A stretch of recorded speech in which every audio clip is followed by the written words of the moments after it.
The present purpose is to illustrate the decoding of the apparatus of the Biblia Hebraica series in relation to Deuteronomy 32:8, which appears to have a scribal improvement based on theological motivation. We'll begin by just brief grammatical comments. B'chanhel elyon goyim, b'chafrido b'nei adam, yatsev gevulot amim, la mispar b'nei Yisrael. So that's 4 lines: the A line, the B line, the C line, and the D line. Now, in the case of both the A and the B line, there is an infinitive construct in the Hifil. So, when Elyon, the Most High, apportioned the nations. When, and then there's gapping, and again it's another Hifil infinitive construct. When the separating by him, the sons of humankind. Then in the C line, we have a finite verb. This is a pei-nun verb from Natsav. And in this case, we again have a Hifil. We can see this marked with a patak under the prefix pronoun, and the dagesh shows the nun assimilated.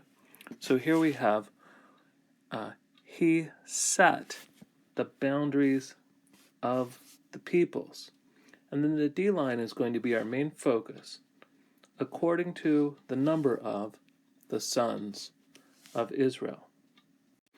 The A, B, and C lines are each very parallel, especially in using 3 synonyms to refer to the nations, humankind, the peoples, respectively. And then the A and the B line, both very parallel by using a Hifil infinitive construct and a finite verb, but nonetheless, each of the first 3 lines very parallel in its idea. And then sort of the punchline is that all of this work that the Most High did to divide up the nations is in relation to his chosen people Israel in the NT version. And one final note, of course, this is an allusion in the Song of Moses here to what we would call Genesis chapter 11 and the story of using the languages to divide up the tower builders. Here's a page of BHK from Deuteronomy 32, the Song of Moses. The text itself represents the Leningrad Codex, which is the oldest complete Bible of the Masoretic tradition, and the text follows the manuscript as it stands. Then this edition includes in the margin Masorah Parva, which are from the Masoretic notations themselves in the manuscript. Then at the bottom of the page, there's 2 apparatuses. First is the lesser apparatus. That is there's a series of a list of variations in ancient witnesses, but they don't rise to the level of emendation. Whereas the second apparatus, these are what the editor of the BHK regards as needed emendations. And so whether there is ancient witnesses or not, these are suggested changes that are needed to correct the text of the Leningrad Codex. We'll take a look at the suggested editor's emendation for verse 8. Now in this case, the edition uses modern letters to mark the elements commented on in the apparatus. Then those letters are repeated in the critical apparatus, and in this case, the words appearing between the 2 letter A's that's what this note is in reference to. So namely, B'nai Yisrael. And to get at this, the reader or user needs to look at the index of the glossary in the front of the Bible to know what this is. And it's written in a very efficient, concise way using abbreviations. So in this case, there's symbols here, and it's very helpful to put these into, to translate these into very straightforward English for the user. And so what we have then is he's suggesting an emendation from the Leningrad Codex from B'nai Yisrael to B'nai El. And notice only that the efficiency runs to the point that they only point changes. So assume the same pointing in the text if there's no pointing below in the note. That is, a change to sons of God or El, depending on how El is taken here. That is, using B'nai Elim, this is an unusual form of the term Elohim or El, and I guess they're borrowing this from Psalm 29:1, which uses this old form B'nai Elim for sons of God. And then notice there's three witnesses, says the editor. This change goes according to the Septuagint, that's the G, that is the Forlage, the Hebrew text before the Septuagintal translator, and the Old Latin Forlage, so that's the L, and Symmachus, that is one of the later Septuagintal traditions, all witness to B'nai Elim. The BHS is the next major edition in the Biblia Hebraica series, and much of it's laid out the same. There is the Masora Parva, printed in the margin.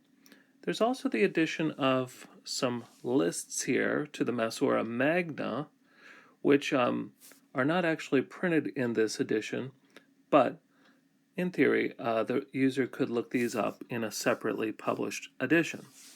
The text continues to be the text of the Leningrad Codex, printed out, and then at the bottom of the page, there's just one apparatus, and included together are both lesser variations in ancient witnesses, as well as suggested emendations to correct the Masoretic tradition represented in the Leningrad Codex.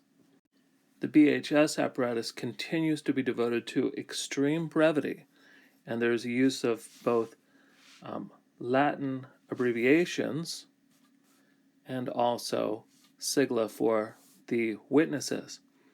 And so the user has to consult probably one of the glossaries in the front that turns these into English words to figure out how to decode the apparatus of the BHS to see what the editor is saying. While the BHK only had one suggested emendation, notice there's actually 4 notes, and so the one we're looking at is the 4th note in the critical apparatus in the BHS. And so again, what we're focused on is between the 2 letter Ds in the BHS, B'nai Yisrael. And so with reference to that, we find this notation between the with the vertical lines on either side dividing up the different text notes. So the implication here is that this note relates to offering an alternative instead of what is written in the Masoretic tradition in the Leningrad Codex. The apparatus first lists a series of variants in some of the ancient witnesses, and one would have to figure out each one of these, look up the sigla and the other glossary abbreviations in the beginning, and we find out that one should consult Qumran, Septuagint, and specifically the Forlage of the Septuagint, that is, of Angelone Theou, that is, the delegates of God, Symmachus, Old Latin, and Syro-Hexapla. And then there's this Latin abbreviation which says probably correctly read, that is, these various witnesses probably correctly each had B'nai El, that is, sons of God, or El, or B'nai Elim. And again, the only pointing that is done in the apparatus is changes what is necessary. So in this case, the BHS editor says that the received text by each of these various ancient witnesses of the variant might have had B'nai El or might have had B'nai Elim. But in any case, it's a different reading than B'nai Yisrael, which is a suggestion for the emendation. So the BHS is offering a different reading over and against the Masoretic tradition in Leningrad based upon these ancient witnesses. The more recent edition of the Biblia Hebraica series is BHQ, and again, the main text comes from the Leningrad Codex, which remains the oldest complete representative of the Masoretic tradition. Now, in this case, you'll notice that the lines have been divided between sort of the A line and the B line, and so this mimics what is found in the manuscript tradition. So they mimic this in the typesetting here. Now, there are a few similarities. That is, in the margin, we again find Masora Parva, the Masoretes' marginal notations, and something new, the BHQ includes the Masora Magna itself. So it's typeset into the pages, no need to consult a separate volume. And then at the bottom of the page, just a single apparatus, but a very large apparatus in some cases. In this page, much longer, up to half the page. And so we're going to focus on the note relative to the final part of verse 8. And BHQ no longer puts modern letters to mark the notes at the bottom of the page. So instead, in the apparatus, the terms in the verse that are being commented on are listed. So again, on this verse, it's B'nai Yisrael, and so in this case, there's 3 different comments, actually 4, and they are divided by vertical lines. And then the double vertical lines at the end means that we're going to get the editor's opinion. So the first 3 notes are discussion of different ancient witness situations, and the last note is the editor's point of view.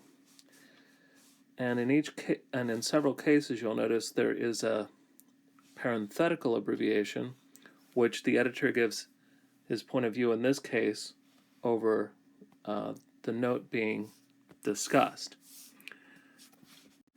So in the case of this first note, what we have when we look at the indexed glossary at the front is the editor regards the first as an emendation by ancient scribes.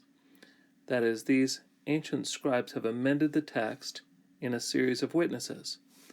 So that these witnesses to B'nai Yisrael include Samaritan Pentateuch, Aquila, Theodotion, Symmachus, Vulgate, Sirach, and then the parenthetical notation here refers to a tradition in Targum Pseudo-Jonathan, so that is a plus, as well as witnesses in Targum Onkelos, Neophiti, fragment Targums. And again, the BHQ editor considers all of this as an scribal emendation. Then the vertical line marks out a second note, and in this case, what we have is a reading of B'nai Elohim, and we will notice here the plene spelling with the vav in the word Elohim. We find this in 4Q J, one of the biblical Qumran texts, and in the Old Greek Forlage, that is the text before the Septuagintal translators, also bears witness to B'nai Elohim. So that's what the second text note is whereas the first text note showed what agreed with the Masoretic tradition, the second text note is a variant seen in one of the Qumran biblical texts as well as the Septuagint. And Septuagint here, in this case, refers to the Göttingen edition. All of this is spelled out in the glossary index in the front of the BHQ. The third note relates to additional or a different variation in ancient witnesses. And in this case, there's this term, abbreviation for what the BHQ editor regards as a scribal euphemism for exegetical reasons. So what he's referring to here is the term angelon theou, delegates of the Lord, can be seen in a number of the Septuagintal witnesses. So simply put, the Forlage of the Old Greek manuscript witness to angelon theou, which is really a euphemism to sons of God. So delegates of God instead of sons of God, which is in the older version, the original translation of the Septuagint. So in this case, it points to the Septuagint, the Forlage originally having this, and then later a theological euphemism changes huios theou to angelon theou. Then finally, the editor puts the double marks. So then there is a final, he offers this comment, beginning with noting that his preference is for B'nai Elohim, following the Dead Sea Scroll witness, and also the Septuagint. And then this mark here, there is also additional commentary. So while this is variance and a short opinion proper, then there's a separate commentary that goes with this verse, and that marks it, and the student user should also look at that as well for further discussion. In sum, the Masoretic tradition witnessed to in the Biblia Hebraica printings of the Leningrad Codex, the end part of Deuteronomy 32:8 is that the Lord had set these nations, he divided them according to the number of the Israelites. However, in opposition to this, the Biblia Hebraica series, they think that that's not original, but rather regard the original as something more like according to the number of the sons of God. And so the Biblia Hebraica series is very helpful by collating a number of witnesses and discussion about these, highlighting these for users. And if nothing else, this does show us some of the challenges within the received text, and all challenges provide exegetical opportunities. And then beyond this, whenever possible, for something that's significant, it's good to take a look at the external witnesses for oneself before moving on to further evaluation.